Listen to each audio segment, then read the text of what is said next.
Awalnya saya nggak expect kalau dia itu bakal jadi istri saya ya, karena saya pikir dia itu melirik laki-laki lain gitu kan. Soalnya saya waktu itu agak nggak mungkin karena kondisi saya yang tunanetra gini bisa dapat istri normal kan gitu.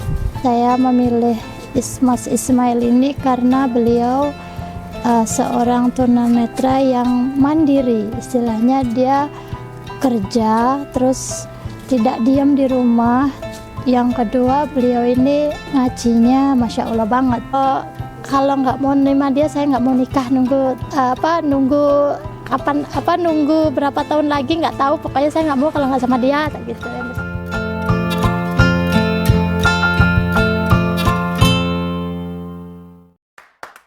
Berbagi inspirasi di Inspirasi Berbagi.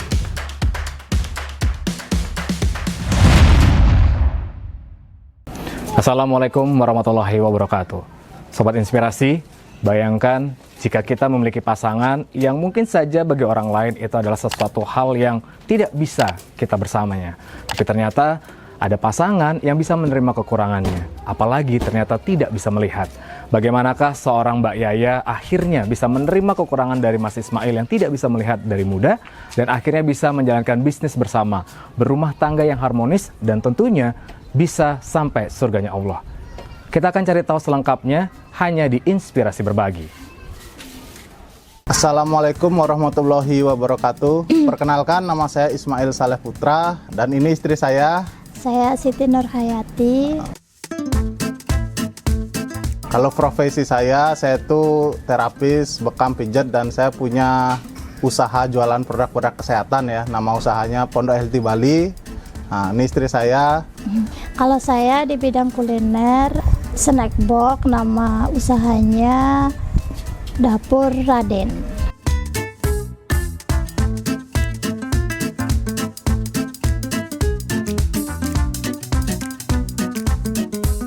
Jadi kalau bertemunya kita tuh dikenalkan ya sama waktu ini teman, dia sekarang sudah balik ke Jogja. Jadi kita itu melalui proses ta'aruf sih. Jadi perkenalannya sebenarnya singkat gitu. Cuma mungkin feelingnya sudah lama ya, semenjak di Laul Mahfuz sudah ditulis, jadi sudahlah terasa sudah dekat gitu. Jadi awal cuma kenalan berapa lama sih? Sebulan. Nggak sampai sebulan lah kita ta'aruf. Pertemuannya tuh kita sering waktu itu di cafe shop ya. Jadi waktu itu saya sama teman-teman tuh patungan bikin cafe shop yang sekarang udah bangkrut ya, alhamdulillah. Keuntungan dari cafe shop itu nikah sama istri saya ini, jadi hikmah dari bangun cafe shop itu mendapatkan istri. Nah, disitulah sering ketemu. Awalnya saya nggak expect kalau dia itu bakal jadi istri saya ya, karena saya pikir dia itu melirik laki-laki lain gitu kan.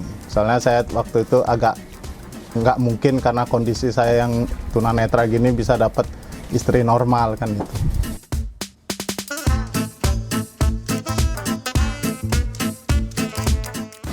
Awalnya sih niatnya nikah itu kan untuk ibadah. Yang pertama saya niatkan karena saya ingin masuk surga. Terus yang kedua saya memilih Mas Ismail ini karena beliau seorang tunanetra yang mandiri, istilahnya dia kerja terus tidak diam di rumah. Yang kedua, beliau ini ngajinya Masya Allah banget, jadi 5 waktu di masjid, terus pintar baca Quran juga, terus cerdas dalam kegiatan sosial. Jadi kenapa saya memilih beliau itu.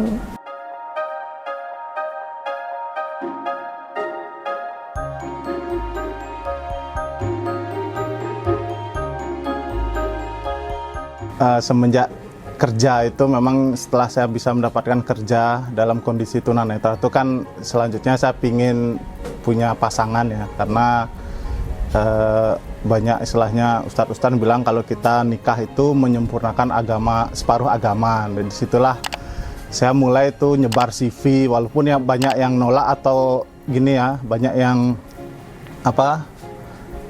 CV saya tuh yang saya sebar tuh malah nggak ada yang nyangkut, malah yang saya tuh dipertemukan istri ini bukan melalui CV ya, CV ta'aruf. Jadi alhamdulillah sih bisa jadi karena jawaban doa-doa, dan istri saya ini juga cerdas, saya suka sekali. Walaupun dia itu mungkin kita ini kan backgroundnya sama-sama pendidikan nggak tinggi ya, tapi istri saya itu termasuk cerdas. Dia katanya milih orang buta itu karena biar nggak jelalatan matanya mas gitu. Jadi pintar sekali dia filosofinya milih suami yang buta itu. Apalagi dia bisa awet muda terus ya, karena dia tidak akan tua di mata saya kan seperti itu mas. Jadi itu salah satu dari sekian alasan ya. Jadi karena dia tahu laki-laki itu kan kelemahannya di mata mas. Jadi dia cari laki-laki yang nggak punya kelemahan itu loh.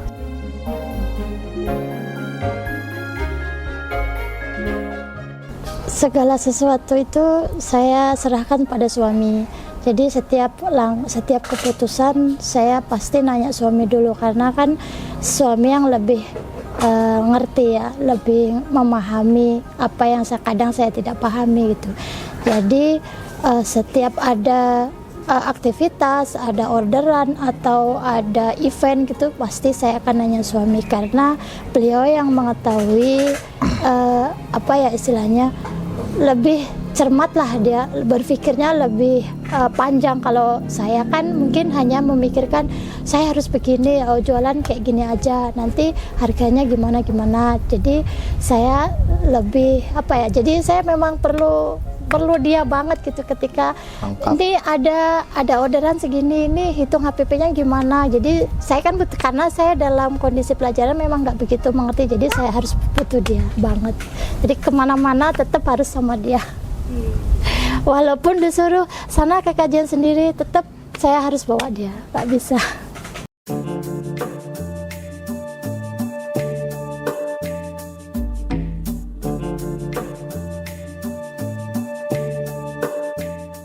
Saya mulai aktif sebagai terapis itu waktu setelah setelah PHK. Saya dulu kan kerja dari 2018 sampai 2020 ya, salah satu perusahaan distributor importir telemarketing ya.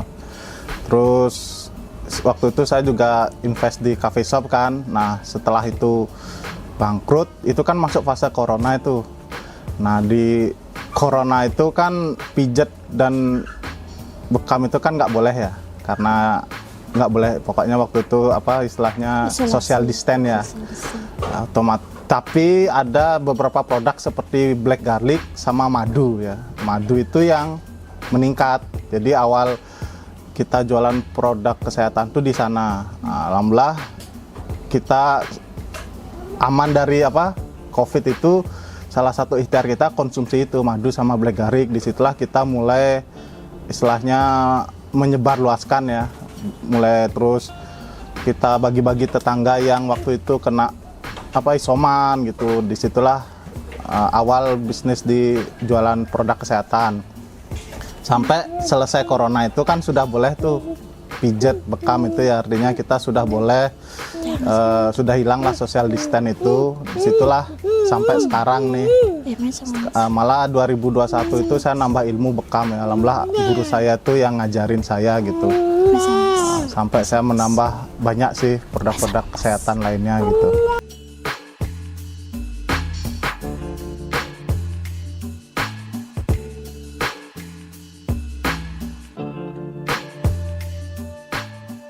Ya, jadi sebelumnya sih saya memang dari background keluarga yang penjualan ya. Jadi sebelum menikah saya juga sempat jualan sama teman-teman, cuman enggak begitu besar ya, masih hanya sekedar nyoba-nyoba. Terus setelah menikah alhamdulillah ketemu sesama istilahnya kayak keturunan, sesama jualan gitu. Jadi mengalir dari sana. Nah karena COVID itu kan saya dulu kan kerja ikut bule ya. Terus setelah menikah itu istilahnya tidak lanjut lagi karena ada sesuatu lah. Terus usaha kuliner, waktu itu saya jualan gorengan di pinggir jalan, sempat minus 30.000, minus banget. Terus ketemu dengan salah satu mentor saya, dikasih tahu untuk jualan kayak gini. Alhamdulillah lancar. Terus sampai sekarang saya ngeluarin ide-ide yang dulu pernah saya resepkan saya dapat resep dari mantan bos saya keluarin. Alhamdulillah cocok sama lidah-lidahnya orang sini, ya udah saya lanjut. Produknya yang pertama itu paling saya gemar itu big cookies. Ada big cookies, yang kedua saya paling suka itu lemon tart. Lemon tart itu favorit saya. Yang ketiga kita juga buka snack box. Snack box itu ada berbagai variasi. Teman-teman bisa lihat di WA saya aja ya. Ya, ada di TikTok. Dapur Dan Yaya. namanya Dapur Yaya. Ya.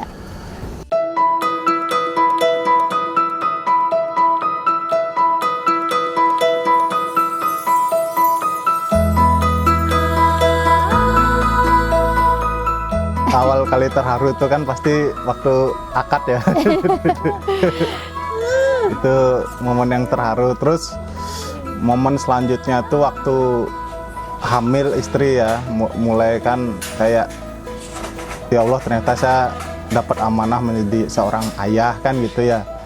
Walaupun saya tuh nggak bisa ngeliat anak saya juga kan, sama istri kita, istri saya juga, saya nggak mengetahui wajah-wajah mereka kan gitu.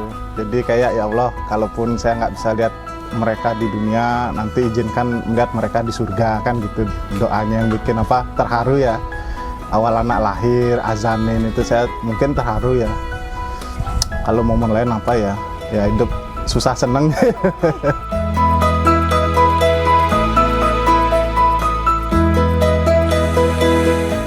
Kalau kena penyakit glukoma itu 2012 Mas, tapi buta totalnya itu 2014. Jadi durasi 2 tahun itu berangsur-angsur menurun ya penglihatan sampai buta total. Terus terang pasti ngedon ya, karena saya waktu kena glukoma itu kan lagi lucu-lucunya itu, lagi semester 3 kuliah kan. Itu artinya kondisi saya itu lagi semangat-semangatnya ikut seminar bisnis kan. Total kena glukoma itu rasanya gimana ya Mas ya? Ngedrop banget bisa dibilang. Mental saya jatuh, saya itu sampai ngedropnya tuh mengurung diri. Saya nggak malu untuk keluar, saya nggak mau ketemu orang lain ya, karena sangat-sangat malu gitu. Apalagi kan saya tuh sangat bersaing gitu sama teman-teman. Teman-teman saya kuliah pada lulus, pada kerja, pada nikah. Saya masih di kamar waktu itu Mas, menyendiri, meratapi nasib lah. Kok saya yang seperti ini ya? Tapi alhamdulillah yang bikin saya kuat itu gini Mas. Karena waktu itu saya tuh ke Jawa ya, ke Jawa saya sembunyi waktu itu di Jawa tuh. Nah, kebetulan saya yang waktu itu hiburannya saya dengar tuh cuma radio. Nah, kalau di Jawa itu kan radio itu ada ngajinya ya. Bisa 24 jam tuh ada ngaji, ada ceramah, ada kajian gitu.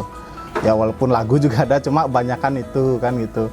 Disitulah saya banyak mendapatkan ilmu agama tentang gimana sih Allah itu menguji hambanya gitu.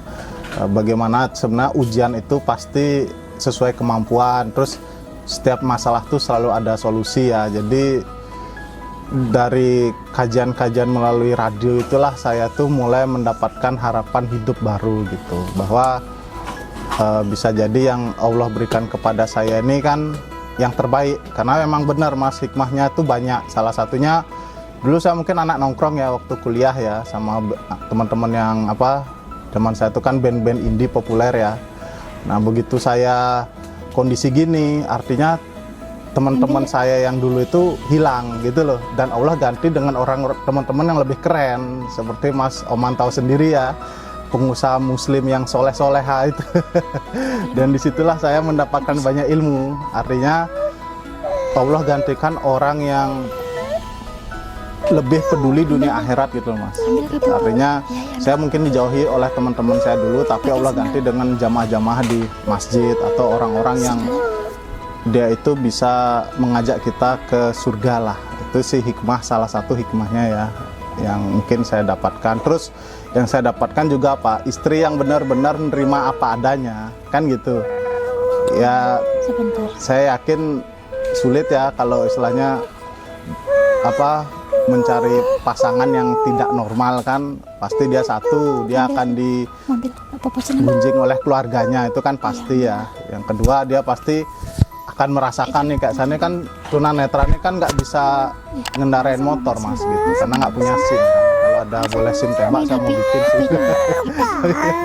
Tapi kan akhirnya kan kemana-mana saya digonceng istri kan gitu, nggak mungkin saya gonceng istri kan gitu. Itu mungkin salah satu apa yang dihadapi istri saya ya. Belum lagi hal-hal yang lain kayak mungkin kalau saya ikut ke seminar sana sini apa ya saya harus dituntun, saya harus dilayani kan gitu. Bahkan kalau ke kamar mandi pun saya harus dianterin kan, nggak mungkin saya jalan sendiri kan. Soalnya saya nggak bisa bedain ladies sama gentleman kan gitu. Jadi itu salah satu apa mungkin banyak-banyak kendala ya. Kalau masak sebenarnya saya dulu tuh dari dulu suka masak karena DNA keluarga saya tuh bisnis kuliner. Cuma kan resiko ya, walaupun kondisi apa, saya soalnya sering sekali cedera saat masak ya, yang tangannya keiris lah, yang kena benda panas apa minyak panas lah. Jadi disitulah istri saya yang banyak berperan dalam usaha saya. Jadi tukang nyicip aja, enak enggak gitu aja. Makanya dibilang melebar itu ya itu mas faktornya, tukang cicip. Ketemu itu saya tuh sebenarnya saya baru ya di Bali ini, termasuk baru dari 2018. Saya kesini itu awalnya sih nggak nyari jodoh ya, terus karena saya ikut komunitas selama setahun kelas. Nah beliau ini dijadiin contoh gitu, jadi contoh bagaimana kita harus menyikapi ketika ada orang yang tunanetra, disabilitas lah istilahnya. Nah dari situ saya sebenarnya nggak ada niat pengen nikah sama dia. Terus tiba-tiba saya waktu itu setelah setahun, kayaknya 1,5 tahun itu saya coba memberanikan diri untuk sebar CV. Nah sama ada yang dibilang temen saya itu yang ta'arufin. Nah saya coba ta'aruf sama beliau. Terus banyak masukan dari teman-temannya dia, terus kebetulan saya juga kenal, jadi itu Ismail itu bagus ngajinya lo pintar gitu, terus dia juga mandiri kerja gitu, terus dia kelebihannya ganteng.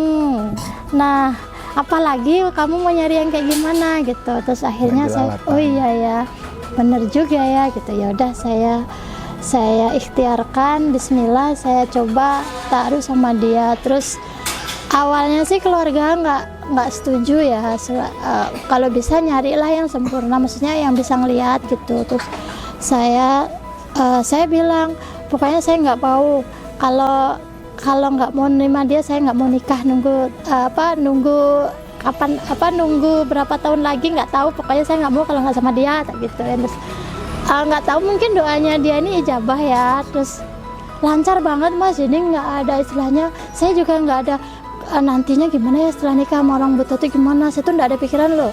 Intinya saya yaudah deh, saya pokoknya pengen nikah, menguji kesabaran juga, terus nggak mau yang aneh-aneh deh. Ya udah akhirnya saya setuju, keluarga alhamdulillah setuju. Intinya dilancarkan banget, jadi nggak ada mulek-mulek gitu, apa sih istilahnya, nggak ada yang ruwet-ruwet gitu loh, lancar aja gitu. Mungkin Allah ridho kali ya.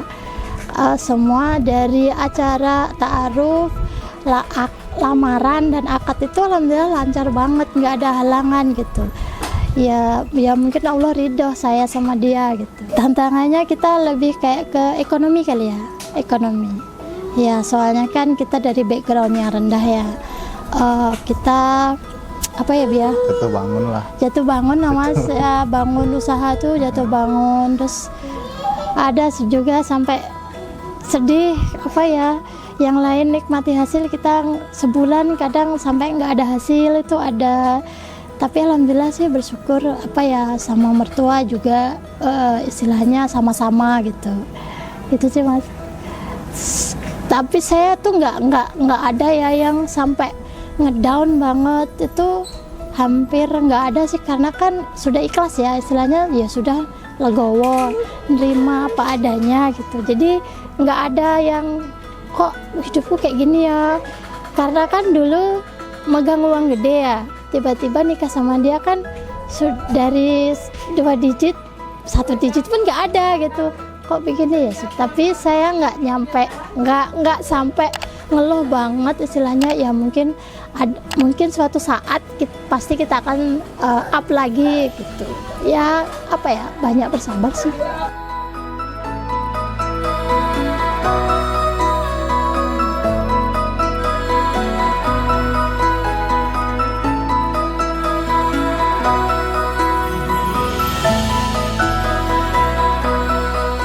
Kalau harapan sih semoga menjadi istri yang dicintai oleh surga ya, itu aja sih. Karena kan sebaik-baik perhiasan dunia kan istri yang soleha gitu. Jadi harapan saya itu, dan apapun ujiannya ya, kita harus semakin menambah iman, karena di dunia bisnis tuh nggak ada istilah orang difabel sama orang normal. Kita tuh tetap bersaing juga dengan orang normal, jadi susah-susah gampang juga kadang gitu. Jadi kita sangat membutuhkan plot armor dari Allah ya, atau plot twist sih. Karena ujian kita nih owner yang difabel tuh bersaing juga dengan orang normal itu. Jadi kita benar-benar membutuhkan apa istilahnya itulah bantuan 100% dari Allah ya. Kalau saya sih sebenarnya dari lubuk hati pengennya segera lihat ya, yang pasti ya. Terus yang kedua sehat-sehat terus sih. Tetap jadi suami yang selalu saya inginkan. Afiliatornya sukses. Afiliator sukses. Kalau rencana ke depan, alhamdulillah kita Sudah. awal Ramadan ini baru bangun akun afiliator ya, karena sama followernya baru cukup. Sama tante. Itu semoga sukses afiliatornya ke depan. Terus dalam semua usaha kita juga Allah lindungi ya, lancar. Amin. Terutama orang yang saya terapis, semoga semuanya sehat sembuh ya. Gitu. Ya. Ya bisnis kuliner juga bisa punya restoran lah, atau punya kafe lagi lah gitu. Oh. Kalau Facebook apa Bi? Siti Nurhayati. Nah, itu kita sharing tentang kesehatan ya, produk sama info-info kesehatan. Kalau untuk kuliner, kita ada di TikTok sekarang yang paling aktif itu Dapur Yaya gitu. Kalau mau tahu tentang aktivitas orang buta itu di TikTok saya di Glaukomail, itu seputar aktivitas orang buta. Terus kalau untuk mau order atau bekam bisa di WA ya, 087855116188, itu kalau butuh jasa kita dan produk kita. Halo Sobat Inspirasi, terima kasih sudah bersedia mendengar kisah-kisah kita dari saya Ismail dan ini istri saya. Walaupun saya mempunyai kekurangan ya, tidak bisa melihat, tapi saya bisa melakukan banyak hal tanpa melihat, termasuk menikah istri saya. Dan walaupun istri saya ini sebenarnya backgroundnya tuh dia itu pendidikannya rendah ya, dia juga SMP, terus dia mantan TKW, tapi semangat dia untuk belajar dan berjuang itu luar biasa. Jadi sebenarnya teman-teman Sobat Inspirasi, apapun background kita, asal kita itu mau berusaha ya meningkatkan kapasitas diri, kita mau belajar untuk menjadi lebih baik, insya Allah Allah pasti akan tuntun kita. Sekian dari kami, wassalamualaikum warahmatullahi wabarakatuh. Sobat Inspirasi, kita belajar banyak dari sosok Mas Ismail dan juga Mbak Yaya. Bagaimana mereka berdua ternyata bisa melewati segala badai dalam rumah tangga dan juga menjalankan bisnis bersama. Menerima kekurangan, melengkapi kelebihan masing-masing, dan tentunya bagaimana bahwa mereka yakin bahwa mereka bertemu karena Allah. Mereka menjalankan usaha karena Allah, dan tentunya akan menjalankan misi kehidupannya karena Allah, dan akan sampai surganya Allah. Semoga Sobat Inspirasi mendapatkan banyak hikmah dan juga insight dari episode kali ini bersama Mbak Yaya dan juga Mas Ismail, dan kita akan ketemu lagi di episode berikutnya yang sama inspirasinya. Tetap terus pantengin channel dari Inspirasi Berbagi, like, komen, dan share dari channel Inspirasi Berbagi. Wassalamualaikum warahmatullahi wabarakatuh. Sampai jumpa. Berbagi inspirasi di Inspirasi Berbagi.